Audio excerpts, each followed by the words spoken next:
సర్వేస్మాత్ ఛందంతే సింధవః సర్వరూపాః అతశ్చ విశ్వావోషధయో రసాచ్చ ఏనైష భూతస్థిష్ఠత్యంతరాత్మా. ఈ మంత్రం గురించి కొంత చెప్పుకున్నాం వెనక పాఠంలో. ఇక్కడ స్థూలంగా విషయం ఏమిటంటే, అవ్యక్తమైనటువంటి పరమాత్మ నుండి వ్యక్తంగా అంటే ఇంద్రియ గోచరంగా లేకపోతే భావనాత్మకంగా లభించేటువంటి విశ్వమంతా కూడా ఆ పరమాత్మ యొక్క స్వరూపమే అని చెప్పడం ఈ మంత్రాలకు ప్రధానమైనటువంటి తాత్పర్యం. అంటే మనము బల్లని బల్లగా చూస్తాం, పుస్తకాన్ని పుస్తకంగా చూస్తాం, ఫోటోని ఫోటోగా చూస్తాం. మంత్రము, వేదము, ఉపనిషత్తు ఏం చెప్తుందంటే ఆ బ్రహ్మ చైతన్యము, పరబ్రహ్మ చైతన్యము అనేటువంటి దాన్ని నీకు కనపడేటువంటి ప్రతి దాంట్లోనూ, వినపడే దాంట్లోనూ, వాసన తెలుకో దాంట్లోనూ, లోపలికి నాలుకగా తీసుకునే దాంట్లో సర్వమునందు కూడా ఆ బ్రహ్మ చైతన్యాన్ని అనుసంధానం చేసుకుంటే అదే జ్ఞానము. అదే అన్నిటికంటే చివర తెలుసుకోదగినటువంటి మహావిషయము అనేటువంటి విషయాన్ని ఈ మంత్రాలన్నీ మనకు తెలియజేస్తున్నాయి. అందుకనే ఏమంటున్నారు, మనకు సముద్రం కనిపిస్తుంది, కొండ కనిపిస్తుంది, బండ కనిపిస్తుంది, ఓ మనిషి కనిపిస్తాడు, ఓ సింహం కనిపిస్తుంది, ఓ ఏనుగు కనిపిస్తుంది, ఓ కాకి కనిపిస్తుంది, ఓ కోకిల కనిపించినట్టుగా వినపడుతూ ఉంటుంది.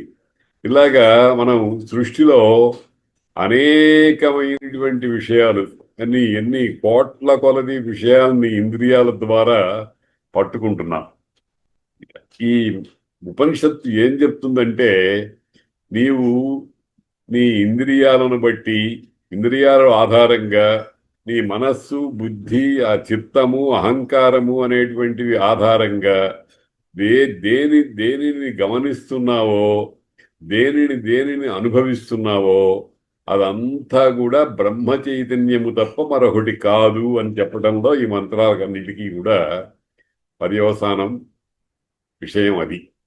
అందుకనే చెప్తున్నారు, అత సముద్రాః గిరయశ్చ సర్వే అస్మాత్ ఛందంతే సింధవః సర్వరూపాః. మనం సముద్రాన్ని చూస్తాం. సముద్రము అంటే ఏమిటి అని పిల్లవాడు ఎవరన్నా అడిగితే అదొక పెద్ద జలరాశి అని అంటాం. జలరాశి అని అంటే జలము అంటే ఏమిటి అని అడుగుతాడు వాడు. జలము అంటే నీరు అని అంటాం. నీరు అంటే ఏమిటి అని అంటాడు. ఒక చోట నుంచి కిందికి పల్లానికి ప్రవహించేటువంటి ఒక పదార్థము అని అంటాం. ఇట్లా ఎన్నో చెప్తాము. మనం ఎన్ని చెప్పినా కానీ పిల్లవాడికి ఇంకా ఏదో ప్రశ్న వస్తూనే ఉంటుంది. పిల్లవాళ్ళు సాధారణంగా ఓహో అని ఒప్పుకోరు. వాడికి సంపూర్ణంగా ఆకడింపుకు వస్తే తప్ప ప్రశ్న ఆగదు. కాబట్టి అది గమనించి వేదమాత ఏం చేస్తోందంటే, మనకు వచ్చే ప్రశ్నలన్నిటికీ సమాధానాలు ఈ ఉపనిషత్తుల ద్వారా చెప్తోంది. ఇప్పుడు మనం ఒక సముద్రం ఒడ్డును నుంచుని చూస్తున్నాం. సముద్రం అంటే ఏమిటి అని అంటే నీళ్లు, తరంగాలు ఉంటాయి, అందులో ఆవర్తములు, చుడులుంటాయి, బుడగలుంటాయి. ఆవర్త ఉద్భుత తరంగమయాన్ వికారాన్ అంభోయథ. ఆ చుడి అయినా, అలా అయినా, బుడగ అయినా, ఏదైనా కానీ మనకు ఒక ఆకారం కనపడేటప్పటికి వేరు పేర్లు వస్తున్నాయి. కానీ దాన్ని జాగ్రత్తగా పరిశీలిస్తే నీరు అనే అంటాం. అంభోయథ, నీరు అని. అలాగే మనం లోకంలో మనకు కనిపించేటువంటి ఇంద్రియాల చేత పట్టుబడేటువంటి సర్వ విషయాల్లో కూడా దానికి సంబంధించినటువంటి నామరూపాత్మక వ్యవహారాన్నంతటినీ కూడా కాసేపు పక్కన పెట్టేసేసి దాని వెనకాల తెలియవచ్చేటువంటి పరమాత్మ తత్వాన్ని పట్టించడానికి ప్రయత్నం చేస్తుంది ఉపనిషత్తు. అందుకనే చెప్తున్నారు అత సముద్రా, అత అంటే ఆ పరమాత్మ వలనే, సముద్రా సముద్రాలు, గిరయ కొండలు, సర్వే సింధవ నదులు మొదలైనటువంటివి, సర్వరూపా ఎన్ని రూపాలున్నాయో, ఒక్కొక్క నదికి ఒక్కొక్క రకమైనటువంటి గమన విధానం ఉంటుంది, అవన్నీ కూడా. అలాగే అతశ్చ విశ్వ ఓషధయ, సృష్టిలో ఉండేటువంటి ఓషధులు, ఓషధులు అంటే మా జీవులకు, ప్రాణికోటికి ఆహారంగా ఉపయోగించేటువంటి ధాన్యాలు, పండ్లు మొదలైనటువంటివన్నీ కూడా ఓషధులు అనేటువంటి పేరుతో వ్యవహరిస్తాయి. ఇవన్నీ కూడా రసాత్య, ఆ రసస్వరూపుడైనటువంటి పరమాత్మ వల్లనే వస్తున్నాయి. అలాగే ఏన ఏష భూత తిష్టతి అంతరాత్మ, ఈ పరమాత్మ ఏర్పడి ఉన్నటువంటి, భూత అంటే ఎప్పుడో, ఎప్పుడు ఏర్పడిందో మనకు తెలియదు.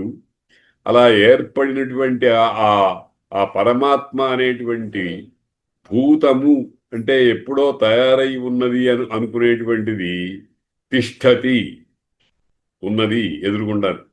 భూత అనేది భూతకాలం, తిష్టతి అనేది వర్తమాన కాలం. ఈ వర్తమాన కాలం అంటే సార్వకాలికము అని అర్థం. అంటే ఇప్పుడు మనం మాట్లాడేటప్పుడు ఉండేటువంటి వర్తమానం కాదు, సర్వకాల సర్వావస్థలలో ఏకరూపంగా ఉండేది అని. అందుకనే తిష్టతి అని అన్నారు. స్థా గతి నివృత్తవు అని ధాతువు. తిష్టన తిష్టత, తిష్టతి అంటే అర్థం ఏమిటంటే గతి లేకుండా, అంటే కదలిక లేకుండా ఏకరూపంగా ఉండటము అని అర్థం. మనం నడిచేటప్పుడు నడుస్తున్నాం అంటాం, పరిగెత్తేటప్పుడు పరిగెత్తుతున్నాం అంటాం, కూర్చున్నాము అని అన్నాం. కూర్చున్నప్పుడు అంటే ఏమిటి, అవయవాలన్నింటినీ ఒక చోట చక్కగా చేర్చుకుని పెద్ద కదలిక లేకుండా, నడిచినప్పుడు కానీ పరిగెత్తేటప్పుడు కానీ ఉండేటువంటి గమనశక్తి లేకుండా ఉండటానికి తిష్ట వేసుకోవటం అని మనం అంటాం అన్నమాట. ఆ రకంగా ఏనైష భూతస్తిష్టత్యంతరాత్మా అని పరమాత్మతత్వము మరి ప్రపంచతత్వము, ఈ రెండింటినీ విడివిడిగా చెప్తూ ఆ ప్రపంచతత్వము, విశ్వతత్వము, విశ్వేశ్వరతత్వము ఒకటే అని ప్రతిపాదిస్తోంది ఈ ఉపనిషత్ మంత్రం. అతః సముద్రా గిరయశ్చ సర్వేస్మాత్ స్యందంతే సింధవః సర్వరూపాః అతశ్చ విశ్వావోషధయో రసాశ్చ ఏనైష భూతస్తిష్టత్యంతరాత్మా. ఈ మంత్రంలో మనం గమనించవలసిన విషయం ఒకటి ఉంది. పరమాత్మ అనేదానికి అతహ అనే శబ్దాన్ని వాడారు, అట్లాగే అస్మాత్ అన్నారు. ఈ పరమాత్మ అనేదానికి ఈ మంత్రంలో 1, 2, 3, 4 పంచమీ విభక్తి అంతమున ఉండేటువంటి పదాలు ఉన్నాయి. రసాత్ అనేది అంటే ఈ పంచమీ విభక్తి దేని నుండి ఇదంతా ఏర్పడుతోందో దాన్ని చెప్పడానికి పంచమీ విభక్తి వాడతారు. అంటే కొండ నుండి పడుతున్నాడు, పడటం అనేటువంటి దానికి అవధి ఏమిటి అంటే కొండ అన్నమాట. అట్లాగే పరమాత్మ నుండి ఇవన్నీ ఏర్పడ్డాయి, అక్కడి నుంచి వేరైనట్టుగా కనిపిస్తూ బయటికి వస్తున్నాయి అన్నమాట. అటువంటప్పుడు పంచమీ విభక్తి వాడతారు. అటువంటి పంచమీ విభక్తులు ఇందులో 1వ పాదంలో ఒకసారి, 2వ పాదంలో ఒకసారి, 3వ పాదంలో 2 సార్లు కనిపిస్తోందన్నమాట. దాని చేత ఏమిటంటే ఒకటి కంటే ఎక్కువ అనేటువంటిది ఎప్పుడైతే వస్తుందో అప్పుడు అది సర్వమును గ్రహిస్తుంది. అన్నిటికీ సంబంధించినటువంటి వాటిని అన్నిటినీ తెలియజేస్తుంది అనమాట. అత సముద్రా గిరయశ్చ సర్వేస్మాత్ స్యందంతే. స్యందంతే అంటే అర్థం ఏమిటంటే ప్రవహించటం. అంటే ఒక చోటు నుంచి పల్లం వైపుగా కదులుతూ ఇంకొక గమ్యానికి చేరుకోవటం. నది ఉందనుకోండి, ఎక్కడో పుడుతుంది, సముద్రంలో కలుస్తుంది. మధ్యలో ఉన్నంత వరకు దాని స్వరూపాన్ని మనం భావన చేసినట్లయితే ఒక విషయం తెలుస్తుంది. నదికి పుట్టుక స్థానం ఉంటుంది. భారతంలో ఒక మాట అన్నారు, ఏరు సూరుల జన్మంబు సురుల జన్మంబును ఏరుల జన్మంబు ఎరుకతరమే అని ఒక మాట భారతంలో, తెలుగు భారతంలో ఉంది. ఏరుల జన్మం కూడా మనం తెలుసు. ఇప్పుడు గోదావరి, గంగా మొదలైనటువంటివి ఎక్కడో పుట్టినాయి, నాసికాతి ఎంపకమో ఎక్కడో పుట్టినాయని మనం చెప్తాం. కానీ మనం జాగ్రత్తగా ఆలోచిస్తే మనకు మొట్టమొదటగా కన్నులకు కనిపించిన ప్రదేశాన్ని పుట్టుక స్థానము అని అంటున్నాం. కానీ ఆ పుట్టుక స్థానానికి ఎక్కడి నుంచి వచ్చింది? అక్కడ కూడా ఏదో ఒకటి ఉండాలి కదా. ఇప్పుడు ఉదాహరణకు ఓ పిల్లవాడు పుట్టాడు అని అన్నాం అంటే తల్లి గర్భం నుంచి బయటపెట్టిన వెంటనే వీడు పుట్టాడు అని అంటున్నాం. తల్లి గర్భంలో ఎప్పుడు ప్రవేశించాడు, ఎలా ప్రవేశించాడు, ఏ స్వరూపంగా వచ్చాడు అనేటువంటి వాటినన్నిటినీ కూడా ఉపనిషత్తు చెప్తుంది. తస్మాద్వా ఏతస్మాద్ ఆత్మన ఆకాశ సంభూత ఆకాశాద్ వాయు వాయోరగ్ని అగ్నేరాప అద్భ్య పృథివీ పృథివ్యా ఓషధయ ఓషధీభ్యో అన్నం అన్నాత్ ప్రాణ. చూడండి, ఇప్పుడు ఒక స్త్రీ గర్భంలో పురుషుని చేత ఉంచబడినటువంటి వీర్యము అనేటువంటి దాని మొదటి స్థితి ఏమిటి అంటే పరమాత్మ అని అన్నారు. అందుకనే వీటి ఏరుల జన్మము ఎరుకతరమే అనే మాట అనటంలో తాత్పర్యం అది. ఆ విధంగా అన్నిటికీ కూడా మూల స్వరూపము మొట్టమొదటి అభివ్యక్తి అంటాం. పుట్టడం కాదు, అభివ్యక్తి, తెలియరావటం. ఆ అభివ్యక్తికి మూల కారణం ఏమిటి అంటే పరమాత్మ. దాన్నే వేరు జాతులుగా ఉండేటువంటి వాటి మీద సమన్వయం చేసి చెప్తోంది. అత సముద్రాగిరయశ్చ సర్వేస్మాత్ స్యందంతే సింధవ సర్వరూపాః అతశ్చ విశ్వా ఓషధయో రసాచ్చ ఏనైష భూతస్తిష్టత్యంతరాత్మా. ఏన, ఏ పరమాత్మ చేతనే ఏషః భూతః అంతరాత్మ తిష్టతి. ఆ ఏన అనేది కూడా పరమాత్మవాచకమే. సంస్కృతంలో శబ్దాలు ప్రయోగం ఉంటాయి, ఎక్కువగా ఉంటుంది. మన తెలుగులో ఉండదు, కానీ సంస్కృతంలో అట్లా ఉంటుంది. నేను నిన్న ఎవరిని చూశానో అతడు రాముడు అనేటువంటి వాక్య వైఖరి సంస్కృతంలో ఉంటుంది. తెలుగులో అట్లా ఉండదు, నేను చూసిన వాడు రాముడు అని ఉంటుంది. కాబట్టి ఏనైష భూతస్తిష్టత్యంతరాత్మా.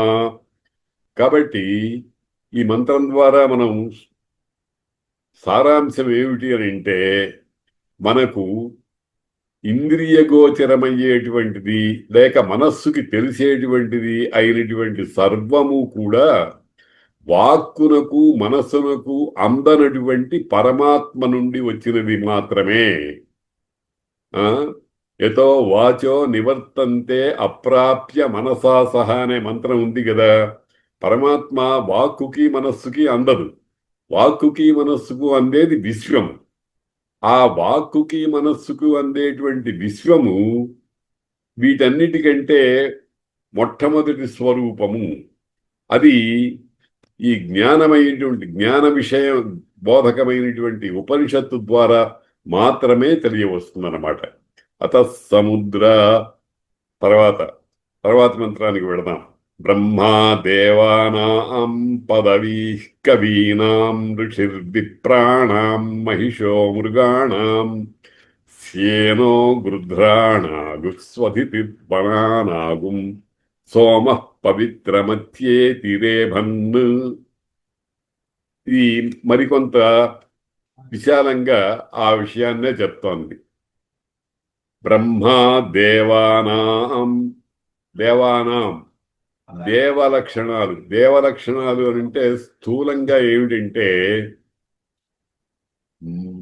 జీవలక్షణం కంటే భిన్నమైనటువంటిది. మనం ఎప్పుడూ అనుకునే మాట ఒకటి ఉంది, సృష్టిలో 84 లక్షల జీవరాశులు ఉన్నాయి అని. ఈ జీవరాశుల యొక్క లక్షణం ఏమిటంటే పుట్టటము, ఉండటము, మళ్ళీ లయమైపోవటము. ఇటువంటి దానికి అతీతంగా అవి కూడా పుట్టటము, ఉండటము ఉంటాయి. కానీ ప్రపంచంలో ఉండేటువంటి భూతాల కంటే 84 లక్షల జీవరాశుల కంటే విశిష్టమైనటువంటి గుణం కలిగినటువంటి వాటిని దేవ అనేటువంటి శబ్దంతో వాడతారు.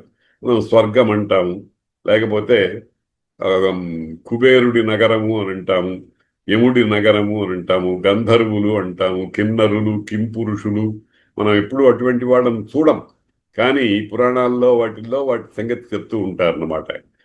లోకాలు కూడా భూలోకము, భువర్లోకము, స్వర్లోకము, మహర్లోకము, జనలోకము, తపోలోకము, సత్యలోకము అని ఉన్నాయి అనేటువంటిది మనకు శబ్ద ప్రమాణం ద్వారానే కానీ ఇంద్రియ గోచరం కాదు. బ్రహ్మగారి లోకం, సత్యలోకాన్ని మనం కళ్ళతో చూడగలమా? సూర్యుడిని చూడగలము, చంద్రుడిని చూడగలము, నక్షత్రాలను చూడగలం, కానీ బ్రహ్మగారి లోకాన్ని మనం చూడలేము. కాబట్టి వీటిని విభూతులు అంటారు. విభూతి అని అంటే అర్థం ఏమిటంటే విశేషముగా ఏర్పడేటువంటి దానికి మూల కారణమైనటువంటిది. వివిధం భవతీతి విభూతి అని అనేక విధాలుగా అవుతుంది. అంటే మొట్టమొదటి మూల స్వరూపం అన్నమాట. దాన్ని చెప్తూ ఇక్కడ అంటున్నారు, బ్రహ్మా దేవానాం. దేవజాతి అని మనం ఏదైతే అనుకుంటున్నామో అందులో బ్రహ్మ అనేటువంటి ఒక భావనను గమనించండి. మనకు మామూలుగా పురాణాల ద్వారా, ఇతిహాసాల ద్వారా సత్యలోకంలో బ్రహ్మదేవుడు అనే ఆయన ఉన్నాడు, ఆయన ఈ సర్వమైనటువంటి దాన్ని సృష్టిస్తూ ఉంటాడు అని అంటాం. మనం బ్రహ్మాండము అని కూడా అంటున్నాం. బ్రహ్మాండము అంటే బ్రహ్మగారి అండము. అండం అంటే గుడ్డు లాంటిది. ఈ 14 లోకాల సముదాయము ఆయన మొట్టమొదటిగా ఒక గుడ్డులాగా తీసి బయట పెట్టాట. పెట్టమని ఆయనకు ఆజ్ఞాపించిన ఆయన ఇంకొక ఆయన ఉన్నాడు. అందుకనే మనం గురుర్ బ్రహ్మ, గురుర్ విష్ణు, గురుర్దేవో మహేశ్వర, గురు సాక్షాత్ పరం బ్రహ్మ అంటున్నాం. అంటే బ్రహ్మ, విష్ణువు, శివుడు అనేవాడి కంటే పైన ఇంకొక ఆయన పరబ్రహ్మ ఉన్నాడు అని అనుకుంటున్నామే. ఆ రకంగా ఆయన బ్రహ్మదేవుడి గారికి సృష్టించు అని ఒక ఆజ్ఞను జారీ చేశాడనమాట. ఆయన సృష్టించడం ప్రారంభించాడు. అటువంటి సృష్టికర్త దేవానాం బ్రహ్మ. దేవతలలో బ్రహ్మదేవుడు గారు అందరికంటే పెద్ద స్వరూపము. బ్రహ్మ అంటేనే అది. బ్రహ్మ అంటే పెద్దది. ఎంత పెద్దది అంటే మన ఊహలకు అందనంత పెద్దది అని. కాబట్టి ఆ బ్రహ్మ మనకు 4 ముఖాలతో సరస్వతీదేవి భర్తగా తెలియవచ్చేటువంటి ఆయనకు కూడా ఇంకొక ఆయన పైన ఉన్నాడు. దానికి ఏమి మనం కొలతలు కానీ, దేశం కానీ, కాలం కానీ ఏమీ నిర్ణయించి చెప్పలేం. అంటే దాన్నే నిత్యము, శాశ్వతము అని అంటున్నాం. భగవద్గీతలో ఒక మాట చెప్పారు, ఆ బ్రహ్మ భువనాల్లోకాః పునరావర్తినో అర్జున. బ్రహ్మలోకం దగ్గర నుంచి అన్నీ కూడా మళ్ళీ రొటేట్ అయ్యేవే. కానీ ఆ పరమాత్మ మాత్రం స్థిరంగా, శాశ్వతంగా, నిత్యంగా, సనాతనంగా అలాగే ఉంటాడు అని. ఈ మూల సూత్రాన్ని పెట్టుకుని ఈ మంత్రాన్ని జాగ్రత్తగా భావం చేస్తే దేవానాం బ్రహ్మ, దేవతలలో బ్రహ్మ, కవీనాం పదవీహి. కవి అని అంటే వర్ణనా నిపుణుడు అని అంటారు. కవి అంటే భావుకులు. అంటే లోకంలో ఇంద్రియాలకు గోచరం కాని విషయాన్ని కూడా భావనాత్మకంగా దర్శించగలిగిన వాణ్ణి కవి అని అంటారు. కవి క్రాంతదర్శి అనే మాట ఉంది. క్రాంతదర్శి అంటే అర్థం ఏమిటనమాట? ఇంద్రియాలకు కనబడని విషయాల్ని కూడా దర్శించేటువంటి సామర్థ్యం కలిగినటువంటి వాడు అని అన్నారు. ఇప్పుడు ఒక చిన్న ఉదాహరణ చూద్దాం. వాల్మీకి రామాయణం రాశారు. రామాయణంలో ఏమిటి ప్రధానమైంది? శ్రీ మహావిష్ణువు శ్రీరామ రూపంలో భూలోకంలో మానవుడుగా అవతరించాడు ఒక పని కోసం. మామూలుగా అవతారానికి 3 ప్రయోజనాలని చాలాసార్లు చెప్పుకుంటున్నాం కదా. దుష్ట శిక్షణ, శిష్ట రక్షణ, ధర్మస్థాపన. ఈ 3 చేయటానికి వచ్చాడు. వచ్చింది ఎవరు? రాముడు. ఏ స్వరూపం ఆయనకి? రాముని యొక్క పూర్వస్వరూపం ఏమిటి? శ్రీ మహావిష్ణువు. శ్రీ మహావిష్ణువునికి కొలతలు కానీ ఇంకొకటి కానీ ఉన్నాయా? లేవు. మనం కల్పించుకున్నాం. ఒక చిన్న విషయం ఏమిటంటే, సుమారు 6 అడుగులు పొడవు, 1 అడుగు వెడల్పు, వేరు అవయవాలు ఉన్నటువంటి మన దేహం ఒక స్వరూపం. ఏదో 70 కేజీలో 80 కేజీలో ఉండేటువంటి స్వరూపాన్ని మనం పాస్పోర్ట్ సైజ్ ఫోటోలో చూస్తాం. ఈ ఫోటో చూపించినప్పుడు మనం ఏమంటాం? ఇది నేనే అంటాం. అది కాగితం ముక్క. మనమేమో ఇక్కడ విడిగా రక్తమాంసాది ధాతువులన్నిటితో కూడినటువంటి స్వరూపంతో మనం కనిపిస్తున్నాం. అట్లాగే ఈ ప్రపంచమంతా అతి విశాలమైనటువంటి దాన్ని అంతటినీ కూడా ఆ పరమాత్మ దృష్టిలో పాస్పోర్ట్ సైజు ఫోటో లాంటిది అన్నమాట.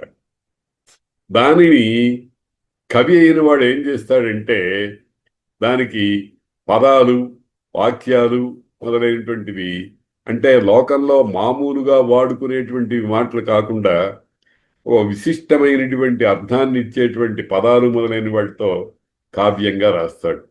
అలా రాసినటువంటివే రామాయణ, భారత, భాగవతాది మహాగ్రంథాలు. మహాకావ్యాలు అంటారు వాటిని, మహాకావ్యాలు.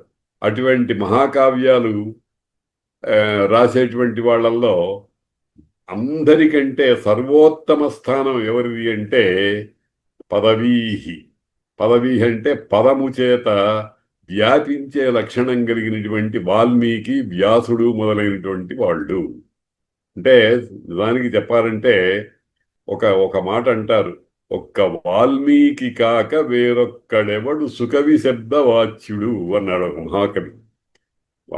సృష్టిలో కవి అని శబ్దాన్ని వాడాలంటే, అందులో సుకవి అని వాడాలంటే వాల్మీకి ఒక్కడే అన్నారు. అంటే తక్కిన వాళ్ళని తీసేయటం కాదు, ఆయన గొప్పతనాన్ని గుర్తించడం అన్నమాట. లోకంలో పరిశేష న్యాయం అని ఒకటి ఉంది. పరిశేష న్యాయం అంటే ఏదో ఒక విషయాన్ని గురించి చెప్తాడు, చెప్తే మిగిలిన దానికి సంబంధించినటువంటి ఒక లోపమో ఏదో మనం ఆలోచన చేస్తూ ఉంటాం. ఒక తండ్రి 2 కొడుకులు ఉన్నారనుకోండి, అందులో పెద్దవాడిని చూసి వీడంటే నాకు చాలా ఇష్టం అండి అని అంటే, సాధారణంగా విన్నవాడి మనసులో రెండవ వాడంటే ఇష్టం లేదు అనేటువంటి అర్థం పూర్ణకొస్తుంది. దాన్నే పరిశేష న్యాయం అంటారు. అయితే పరిశేష న్యాయాన్ని ఎక్కడ పడితే అక్కడ ప్రయోగించకూడదు. అది కవికి సమ్మతమైనప్పుడే చేయాలి. కాబట్టి ఇక్కడ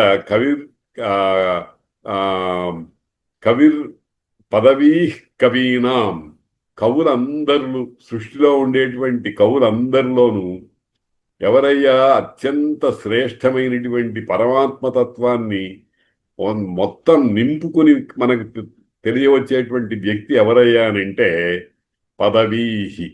అంటే అత్యుత్తమమైనటువంటి, శాశ్వతంగా నిలవగలిగినటువంటి కావ్యం రాసినటువంటి వాల్మీకి, వ్యాసుడు మొదలైనటువంటి వాళ్ళు.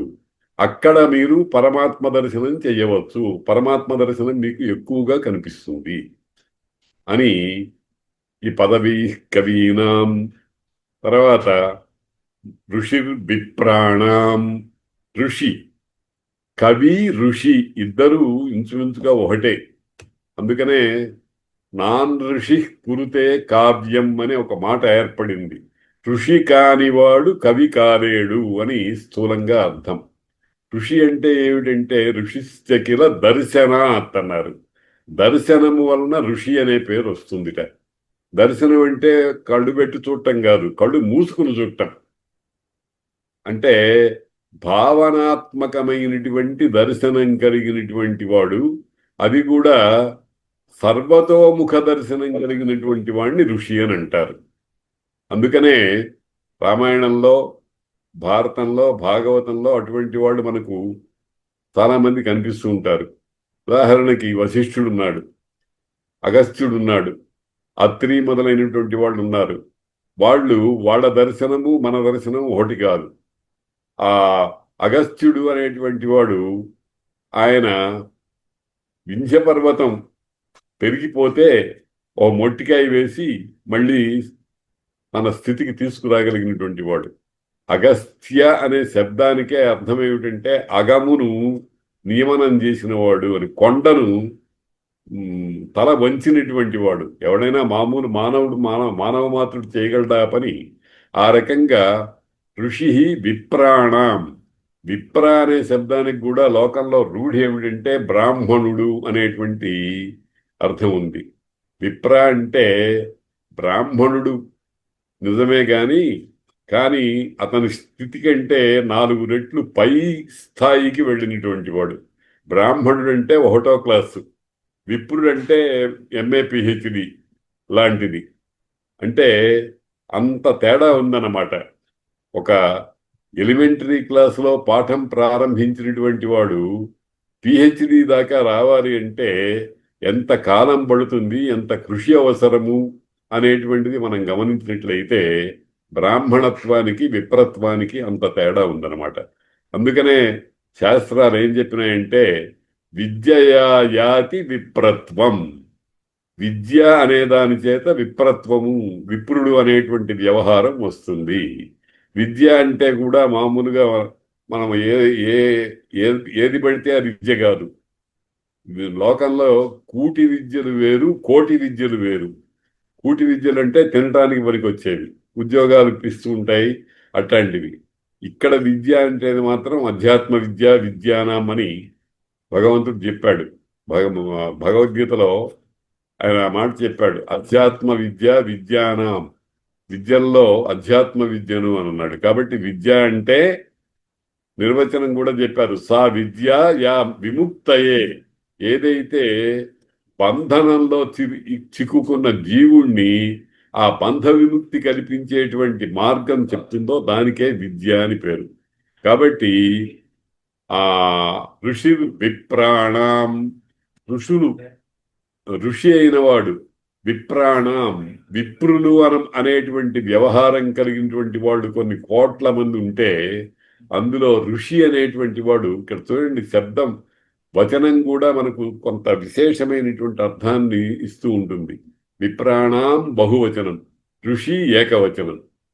అలాగే పైన కూడా అన్నిట్లో కూడా బహువచనము ఏకవచనము ఉంటుంది. అంటే ఈ సారభూతమైనది తక్కువ ప్రమాణంలోనే ఉంటుంది, చెత్త చాలా ఉంటుంది. ఒక చెరుకు గడ ఉందనుకోండి, 6 అడుగులో 7 అడుగులో ఉంటుంది, ఏదో ఒక ప్రమాణంలో లావు ఉంటుంది.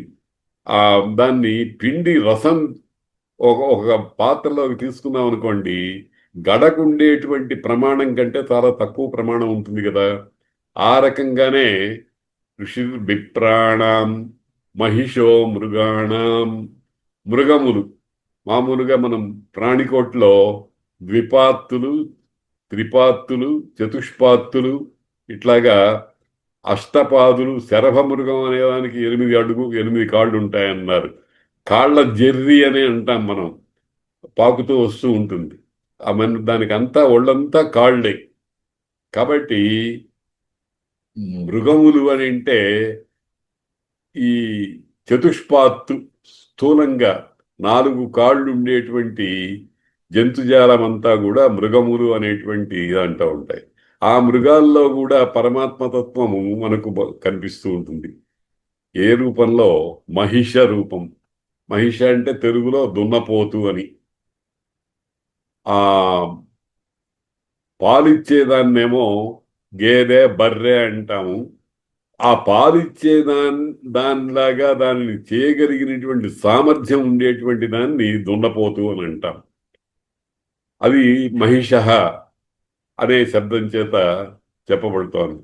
ఆ 4 కాళ్ల జంతువుల్లో మహిషము అనేటువంటిది చాలా ఉత్తమమైనటువంటిది. అంటే పరమాత్మతత్వాన్ని వ్యంజింపజేసేది. కాబట్టి దాన్ని గమనించి మనము మామూలుగా ప్ర పాతకాలంలో సంప్రదాయం ఉండేది. పల్లెటూళ్ళల్లో ఆబోతుకి అచ్చు పొయ్యటం అని, అచ్చోసిన ఆంబోతు అని అంటూ ఉంటారే, ఆంబోతు అనే దాన్ని ఒకదాన్ని ప్రత్యేకించి ఉంచుతారు. ఎందుకనంటే ఆ పల్లెలో ఉండేటువంటి ఆవులన్నిటికీ అది గర్భాన్ని ఇవ్వగలిగిన సామర్థ్యాన్ని దానికి పెట్టి దాన్ని ప్రత్యేకించి ఓ దాన్ని ఏర్పాటు చేసుకుంటారు పల్లెటూళ్ళల్లో. కాబట్టి ఆ విధంగానే మహిషో మృగాణం ఈ బ్రహ్మదేవుడు దేవతల్లో ఎట్లాగో, కవులలో పదవి ఎట్లాగో, విప్రులలో ఋషి ఎట్లాగో, మృగములలో మహిషవి అట్లాగా అని అర్థం అన్నమాట. దీన్నే ఏమంటాం? విభూతి. విభూతి యోగం. భగవద్గీతలో విభూతి చెప్పాడు కదా, నేను వాటిల్లో అది వీటిల్లో ఇది అని. ఆ దశమ ఆ అధ్యాయంలో విభూతి యోగం చెప్పారే, దానికి బీజమైనటువంటి మంత్రం అన్నమాట ఇది. మహిషో మృగాణం స్యేనో గృధ్రాణం. గృధ్రములు అంటే గద్దలు, గద్ద జాతి. పక్షుల్లోనే అనేకమైన జాతులు ఉన్నాయి.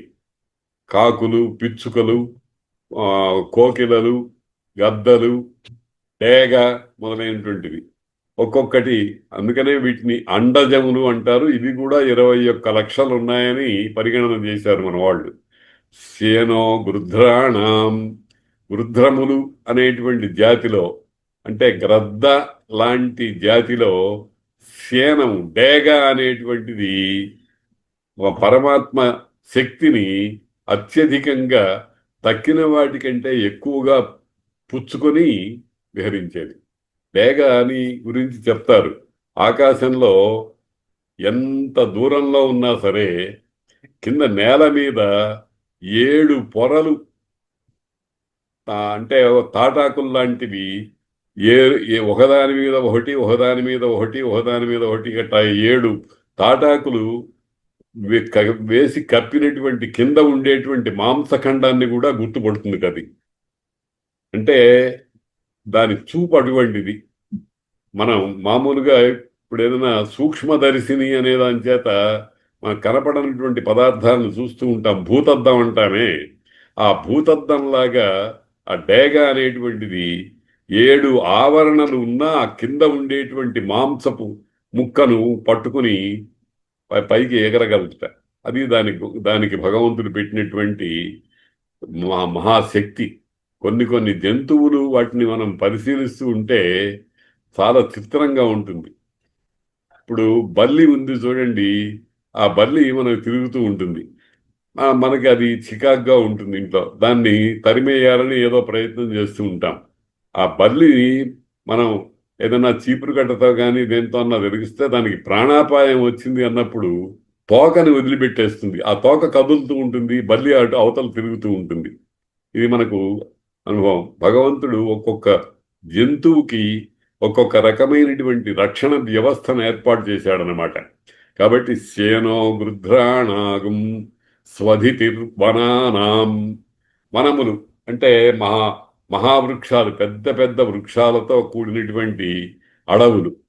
వాటికి గొడ్డలి. స్వధితి అంటే గొడ్డలి. ఎంత పెద్ద చెట్టు అయినా సరే మామూలుగా వ్యామగ్రాహ్యం అంటారు. వ్యామగ్రాహ్యం అని సంస్కృతంలో ఒక మాట ఉంది. వ్యామగ్రాహ్యం అంటే ఈ బార 2 చేతులు ఇట్లాగా పొడుగ్గా సాచితే ఎంత ప్రమాణం ఉంటుందో అంత ప్రమాణాన్ని ఆ కాండానికి చుట్టినా గాని అందకుండా ఉండేటువంటి కాండాలు కలిగిన చెట్లు ఉంటాయి మనకు. మర్రి చెట్టు మొదలైనటువంటి ఉన్నాయి. అయినా అంత విశాలమైనటువంటి చెట్టును కూడా గొడ్డలి నరికేస్తూ ఉంటుంది. కాబట్టి వనానాం స్వధితి. అడవులన్నిటికీ కూడా గొడ్డలి లాంటిది. గుమ్మడికాయంత పదార్థమైనా కత్తిపేటకు లోకువా అని తెలుగులో సామెత ఉంది. పెద్ద గుమ్మడికాయ ఉంటుంది, లేకపోతే పనసకాయ ఉమ్, దాదాపు ఒక అడుగు అడుగున్నర పైన పొడవు ఉండేది, ఒక అడుగు మందం ఉండేది అయినటువంటి పనసకాయ. దాన్ని కూడా మనం ఏం చేస్తున్నాం, కత్తితో మెల్లగా కొట్టి అందులో ఉండేటువంటి తొన్నను బయటికి తీసుకుంటున్నాం. వనానాం స్వధితి. స్వధితి అంటే గొడ్డలి. ఆ గొడ్డలి దాని మీద ప్రభుత్వాన్ని చెలాయిస్తోందన్నమాట. నేను నీకు నిన్ను హద్దులో పెట్టగలను అని చెప్తోంది. స్వధితిర్బనానాం సోమ పవిత్రం. సోమం, సోమం అనేది ఒక లత అని అంటారు, సోమరసము. ఆ సోమరసంతో చేసేటువంటి యాగమే సోమయాగము. సోమయాగం చేసినటువంటి వాడే సోమయాజి. ఆ సోమలత అనేటువంటిది చాలా శ్రేష్టాతి శ్రేష్టమైనటువంటి పదార్థంగా పరిగణింపబడింది. కొన్ని ఔషధీయమైన గుణాలు కలిగినటువంటివి ఉంటాయి. ఇప్పుడు చూడండి, కామెర్లు మొదలైన వాటికి ఈ పాతకాలంలో కొన్ని కొన్ని చిన్న చిన్న మూలికలు లాంటివి వేసి దారం వేసి మెళ్ళలో వేసేవాళ్ళు. ఆ ఆ వేసినటువంటి ఆ మూలికల ముక్కలున్నాయే, వాటి ద్వారా లోపల ఉండేటువంటి ఆ కామెర్ల వ్యాధికి సంబంధించినటువంటి దుష్టమైన సారమంతా కూడా అది పీల్ చేసుకుని బయటికి చేస్తుంది అని మన మన వాళ్ళు నమ్మేవారు చాలా కాలం. ఆ ఆ కామెర్ల వ్యాధికి అటువంటివే మందులు ఉండేవి, తాళ్ళు వేయటం మొదలైనటువంటివి. అవి పాతబడిపోయినాయి, వాటిని ఇప్పుడు నమ్మటం కూడా లేదు. కాబట్టి సోమ పవిత్రం, పవిత్రమైనటువంటిది. పవిత్రము అంటే పరిశుద్ధమైనటువంటిది, ఏ విధమైనటువంటి మాలిన్యము లేనటువంటిది.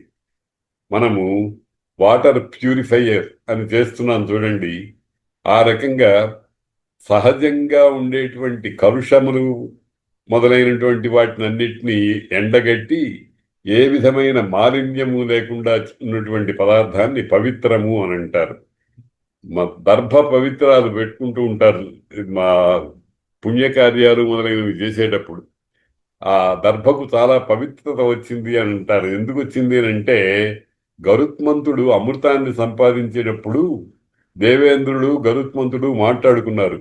అయ్యా, ఇది తీసుకెళ్ళి నువ్వు రాక్షసులకు ఇస్తే మన మన మా గొప్పతనం అంతా నాశనం అయిపోతుంది, వాళ్ళు చాలా దుర్మార్గులు, వాళ్ళు గనక అమృతం ఉపయోగించినట్లయితే ఆ సృష్టి వ్యవస్థ అంతా నాశనం అయిపోతుంది అని అంటే, అప్పుడు గరుత్మంతుడు ఏం చేశాడంటే, నేను తీసుకెళ్ళి ఇది సర్పజాతికి ఇస్తానని మాట ఇచ్చొచ్చాను, దాన్ని పెడతాను, నేను వాళ్ళని ఉపయోగించక ముందే నువ్వు దాన్ని తీసుకెళ్ళిపో అని చెప్పాడు. ఆ చెప్పినప్పుడు ఆయన ఏం చేశాడు, ఈ అమృత పాత్రని దర్భల మీద పెట్టాట. దర్భల మీద పెట్టి పాములందరికీ, మీరు పోయి ఇది చాలా పవిత్రమైన వస్తువు కనుక స్నానం చేసి రండి, ఆ స్నానం చేసి వచ్చిన తర్వాత దీన్ని ఉపయోగిద్దరు కానీ అని చెప్పారు. వాళ్ళు స్నానం చేయడానికి వెళ్ళిన వెంటనే ఇంద్రుడు వచ్చి ఈ అమృత పాత్రని తీసుకెళ్లి పైకి తీసుకెళ్లిపోయినాడు, తన లోకంలో మామూలుగా పెట్టుకున్నాడు. కానీ ఆ అమృత పాత్ర స్పర్శ ఉన్నటువంటి దర్భలకు కూడా పవిత్రత ఏర్పడింది. అందుచేత పాములు ఏం చేసినాయట, ఆ దర్భల్ని నాకటం ప్రారంభించినాయట. దర్భ అంటే కత్తి అంచులాగా ఉంటుంది ఆ ఒక భాగం, దాని నాలుకలు చీలిగిపోయినాయట. నా పాము నాలుకలు రెండయినాయి, రెండు ముక్కలు. అందుకనే ద్విజిహ్వులు అంటారు వాళ్ళని, రెండు నాలుకల వాడు అని అంటామే. ఆ రకంగా పాముకి రెండు నాలుకలు ఉంటాయి. ఎందుకయింది అంటే ఈ పురాణ కథ చెప్తూ ఉంటారన్నమాట. సోమ పవిత్రమచ్చేతిరేభన్. ఈ దర్భలు అనేటువంటివి ఆ రకంగా పవిత్రం అయినాయి అమృత స్పర్శ చేత అని పురాణ కథ అనుకుందనమాట. అచ్చేతి రేభన్. రేభన్ అంటే ఇది ఇది ఒక వైదిక మంత్రంలో మాట. రేభన్ అంటే మంత్రశబ్దయుక్తుడవుతూ. మనం మంత్రం అంటాం, మంత్రం అంటే సంపుటీకరణ, అంటే ఒక్కొక్క అక్షరానికి ఒక్కొక్క శక్తి ఉంటుంది. అటువంటి శక్తి కలిగినటువంటి అక్షరాల్ని ఒక క్రమంలో కూర్చినందువల్ల అది మంత్రం అవుతుంది. ఇప్పుడు గాయత్రి మంత్రం ఉంది. ఆ గాయత్రి మంత్రం 24 అక్షరాలు, అవన్నీ కూడా ఒక్కొక్క అక్షరము చాలా శక్తి కలిగినటువంటి మంత్రముల కూర్పు. ఆ కూర్పు వల్ల కొన్ని శక్తులు కలిగినటువంటి పదార్థాలను ఒకచోట చేరిస్తే శక్తి పెరుగుతుంది. ఆ రకంగా పెరిగినటువంటి దాన్నే మంత్రం అని అన్నారు. మననాత్ త్రాయతే ఇది మంత్ర అని. దానిని సంభావన చేస్తున్న కొద్దీ మంత్రము శక్తి మనకు పడుతుంది. అందుకనే గాయత్రి మొదలైన వాటిని కనీసం రోజుకి 108 సార్లు జపం చేయాలి అని అంటారు. మరి అందరికీ అటువంటి శక్తి ఉంటుందా లేదా అని అంటే, శక్తి చాలకపోతే, ఏ కారణంగా అన్నా సమయం లేకపోతే కనీసం ఒక 10 సార్లన్నా జపించు అన్నారు. ఎంత దాకా వెళ్ళారంటే, ఆ టైం కూడా లేదనుకుంటే కనీసం 3 సార్లు గాయత్రి మంత్రాన్ని అజప అంటారు. అంటే పైకి నాదం వినపడకుండా కంఠంలోనే జపించడం అనేటువంటి ధోరణిలో చేయండి అన్నారు. కనుక సోమ పవిత్రమత్యేతి రేభన్, రేభన్ అత్యేతి. రేభన్ అంటే మంత్రశబ్దమైనటువంటి స్వరూపం కలిగిన వాడు. అంటే పరమాత్మ అక్షర స్వరూపంలో మనకు అభివ్యక్తం అవుతూ ఉంటాడు. ఓం ఓమిత్యేకాక్షరం బ్రహ్మ అని మనం భగవద్గీతలో చూశాం కదా. కాబట్టి ఆ ఓం అనేటువంటి మంత్రశక్తిని కూడా ఈ పరమాత్మ అనేది అత్యేతి, దాన్ని దాటి ఇంకా పైన మనకు కనిపిస్తున్నాడు. మనకు మన శక్తిని బట్టి, మన సామర్థ్యాన్ని బట్టి మనం ఏం చేస్తామంటే, ఎంతవరకు మనం గ్రహించగలమో అంతే గ్రహించుకొస్తాం. ఒక పంట ఉంటుంది, ఒక పొలంలో, లేకపోతే ఒక మహావృక్షం ఉంటుంది. ఒక పనస చెట్టు ఉందనుకోండి, 100 కాయలు కాస్తాయి. అందులో మనకు అందినంత వరకు తెచ్చుకుంటాం. అది కూడా ఒక రోజుకి 2-3 తొనలు తినగలుగుతాం. కాబట్టి ఇది కానీ అసలు స్వరూపం మాత్రం మనకు ఏకకాలంలో అనుభవానికి యోగ్యం కాదనమాట. అందుకని అత్యేతి అన్నారు. దాన్ని అతిక్రమించి ఉన్నది అన్నారు. అంటే మనం ఎన్ని రకాలుగా అనుభవించినా గాని ఇంకా అనుభవించటానికి వీలైనటువంటిది ఎన్ని కోట్ల కోట్ల కోట్ల జనాలు, ప్రాణులు అనుభవించినా ఇంకా మిగులుతూనే ఉంది. అదే పరమాత్మ యొక్క అఖండమైనటువంటి స్వరూపం. అయిపోవటం అనేది ఉండదు. ఇప్పుడు మనం జాగ్రత్తగా ఆలోచించండి. సృష్టి ప్రారంభమైంది. ఎన్ని 196 కోట్ల సంవత్సరాలు అని ఒక లెక్క చెప్తున్నారు. అప్పటి నుంచి 84 లక్షల జీవరాశులు ఆహార పదార్థాలను తింటూనే ఉన్నాయి. అయిపోయిందే? మామూలుగా మనం ఇంట్లో ఒక బస్తా బియ్యం తెచ్చుకుంటే 1 నెల రోజులు అయ్యేటప్పటికి అయిపోతుంది, మళ్ళీ తెచ్చుకోవాలి. ఎక్కడి నుంచి తెచ్చుకుంటున్నాము? భగవంతుడి స్టోర్లో నుంచి తెచ్చుకుంటున్నాం. పరమాత్మ ఇచ్చినటువంటి స్టోర్లో నుంచి అనేక విధాలుగా తెచ్చుకుంటున్నాము. అందుకనే ఆ పరమాత్మ శక్తి అనేటువంటిది ఎటువంటిది ఏమిటంటే అత్యేతి, అన్నిటికంటే మించినటువంటిది. దానికి అయిపోవటం అనేది లేదు. అది ఎప్పుడూ అట్లాగే ఉంటుంది. ఇదే నిదర్శనం. మనం పుట్టినప్పటి నుంచి 85 సంవత్సరాలుగా ఏదో అన్నం తింటూనే ఉన్నాం. అయినా ఎప్పటికప్పుడు మళ్ళీ దొరుకుతూనే ఉంది. అది అత్యేతి అనే దానికి తాత్పర్యం అదనమాట. మనం ఎంత అనుభవించినా ఇంకా దానికి ఒట్టిపోవటం అనేటువంటిది ఉండదు. పరమాత్మ చైతన్యం అనేటువంటిది ఆ విధంగా నిత్యము, సత్యము, శాశ్వతము, సనాతనము అనేటువంటి పేర్లకు యోగ్యమైనటువంటి స్థితిలో ఉంటుంది. బ్రహ్మాదేవానాం పదవీ కవీనాం ఋషి విప్రాణాం మహిషో మృగాణాం స్యేనో గృధ్రాణాగుం స్వతిర్బనానాగుం సోమ పవిత్రమత్యేతిరేభన్. ఇది ఇందాక ప్రారంభంలో చెప్పుకున్నట్టుగా విభూతి యోగం అన్నమాట. ఆ జాతిలో ఇది, ఈ జాతిలో ఇది, ఆ జాతిలో అది, ఇట్లాగా మనకు చెప్పడానికి మంత్రం ప్రయత్నం చేస్తోంది. అజామేకాం లోహిత శుక్ల కృష్ణాం బక్వీం ప్రజాం జనయంతి గుంసరూపాం అజోక్ష్యేకో జుషమాణోనుసేతే జహాత్యేనాం భుక్త భోగామజోన్యః. ఇది చాలా తమాషాగా ఉండేటువంటి మంత్రం.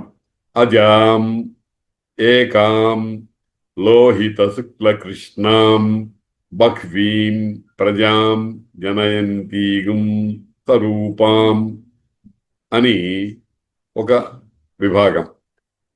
అజాం, అజ, అ జ, జ అంటే పుట్టేది, అజ అంటే పుట్టుకలేనిది, అంటే నిత్యమైనది, ఎప్పుడూ సర్వకాల సర్వావస్థల్లో ఉండటమే అనే స్థితి కలిగిన దాన్ని సత్యము అంటారు. అదే అజ.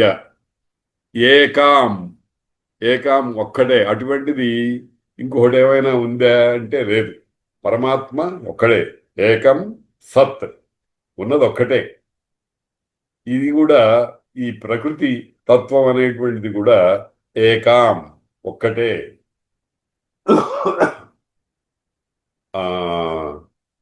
నేహ నానాస్తి కించన అని వేద మంత్రం ఉంది. ఈ పరమాత్మ సంబంధమైనటువంటి విషయంలో నానా అనే మాటకు అవకాశం లేదు.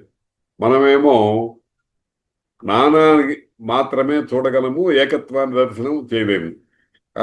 అందుకనే ఒక ఉపనిషత్తులో చెప్పారు, తత్ర కోమోహ కశోక ఏకత్వం అనుపశ్యత. నీకు ఏడుపు మొదలైనటువంటివి ఎప్పుడొస్తాయి? ద్వితీయాద్వై భయం భవతి అన్నారు. రెండవదంటూ ఉంటే భయము, రెండవది లేకుండా చేసుకోవాలి. రెండవది లేకుండా చేసుకోవాలంటే పరమాత్మలో లీనం అయిపోవాలన్నమాట. కాబట్టి ఏకాం, అది ఎట్లా ఉంటుందిట? లోహిత శుక్ల కృష్ణాం, ఎర్రగా, తెల్లగా, నల్లగా ఉంటుందిట. అంటే మూడు, ఇదిగో ఇది ఎరుపు, ఇది తెలుపు, ఇది నలుపు అని అట్టా చెప్పడం కాదు, ఆ మూడు రంగుల యొక్క కలయిక రూపంలో ఉంటుందిట. లోహిత శుక్ల కృష్ణాం బహ్వీం ప్రజాం జనయంతీం స్వరూపాం. బహ్వీం అనేకమైనటువంటి, బహు దాని యొక్క స్త్రీలింగ రూపం అన్నమాట. బహ్వీం ప్రజాం, ప్రజాం అంటే పుట్టినది, ఏర్పడినటువంటిది. అటువంటి వాటిని, అది కూడా స్వరూపం. ఇప్పుడు మానవుడికి, మానవ స్త్రీకి పుట్టినటువంటి బిడ్డ మానవాకారంలోనే ఉంటుంది, కానీ పక్షిగానో పశువుగానో ఉండదు. పశువు నుంచి ఏర్పడినది పశువుగానే ఉంటుంది కానీ పక్షిగా ఉండదు. పక్షి నుంచి ఏర్పడింది పక్షిగానే ఉంటుంది కానీ పశువులా ఉండదు. అదే స్వరూపం అని. ఈ లోహిత శుక్ల కృష్ణ రూపమైనటువంటి సృష్టి ఏదైతే ఉందో అది స్వరూపం, సమానమైనటువంటి రూపం కలిగింది అయిగా ఉంటుంది అన్నారు. ఈ లోహిత శుక్ల కృష్ణ అనే దానికి అర్థం ఏమిటంటే సత్వ రజస్తమో గుణాలు. లోహిత అంటే ఎరుపు, ఎరుపు రజోగుణానికి చిహ్నం. లోహిత శుక్ల, శుక్ల అంటే తెలుపు, తెలుపు అనేటువంటిది సత్వగుణానికి సంబంధించినటువంటిది. కృష్ణ అంటే నలుపు, అది తమో గుణానికి సంబంధించినది. కాబట్టి సత్వ రజస్తమో గుణాలు. అయితే ఇక్కడ రజోగుణాన్ని మొట్టమొదటి చెప్పారు, తమో గుణాన్ని చివరికి చెప్పారు, సత్వగుణాన్ని మధ్యలో చెప్పారు. అందులో ఉద్దేశం ఏమిటంటే సృష్టి అనాదిగా ఉన్నది, పరమాత్మలాగా సృష్టి ఉన్నదే. ఏర్పడింది అని అంటే మనకు తెలియవచ్చింది అనే అర్థమే గాని కొత్తగా పుట్టింది కాదు. ఇందాక మాతృగర్భంలో నుంచి ఒక బిడ్డ పుట్టినప్పుడు మనం ఏమనుకున్నాం?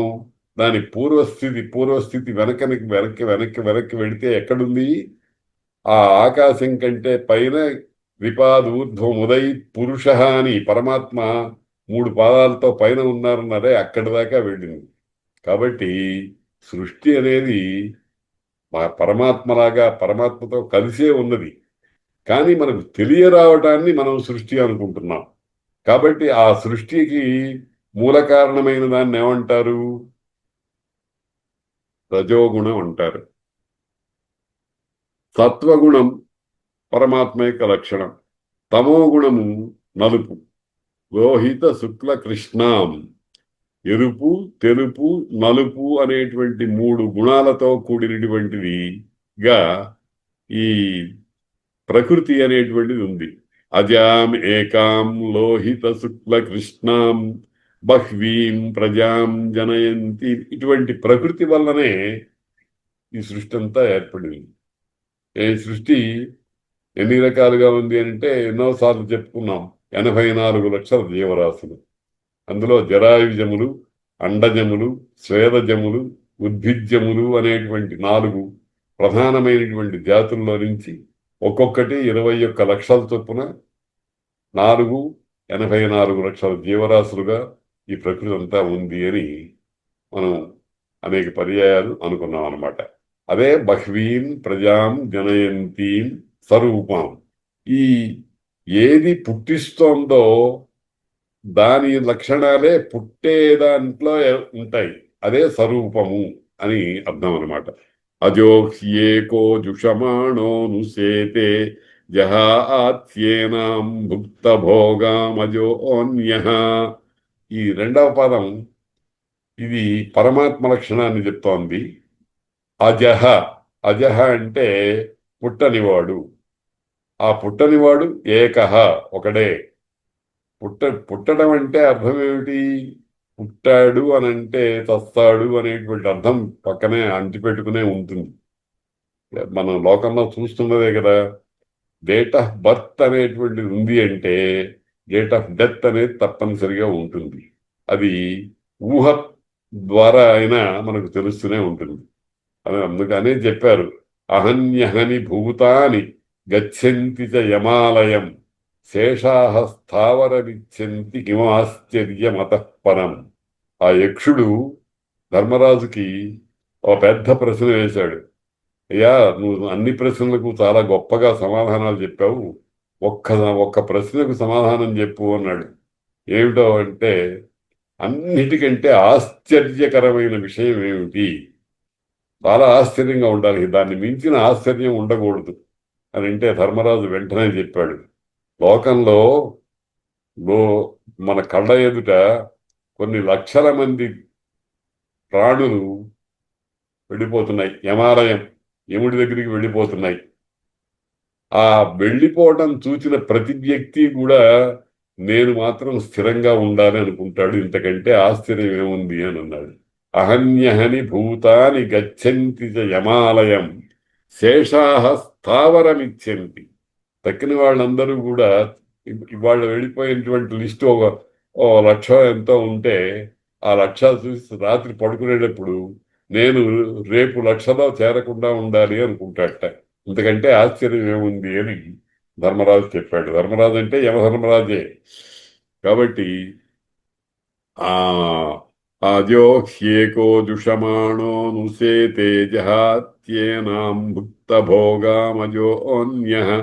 కాబట్టి ఈ 2వ అర్ధభాగానికి, ఈ మంత్రానికి సంబంధించినటువంటి 2వ అర్ధభాగానికి ఆ విశేషమైనటువంటి వ్యాఖ్యానం వచ్చే పాఠంలో చెప్పుకుందాం. ఆ తర్వాత మొదటి అర్ధభాగానికి దీనికి ఉండేటువంటి సంబంధాన్ని సమన్వయం చేసుకుందాం. ఇవాల్టికి స్వస్తి.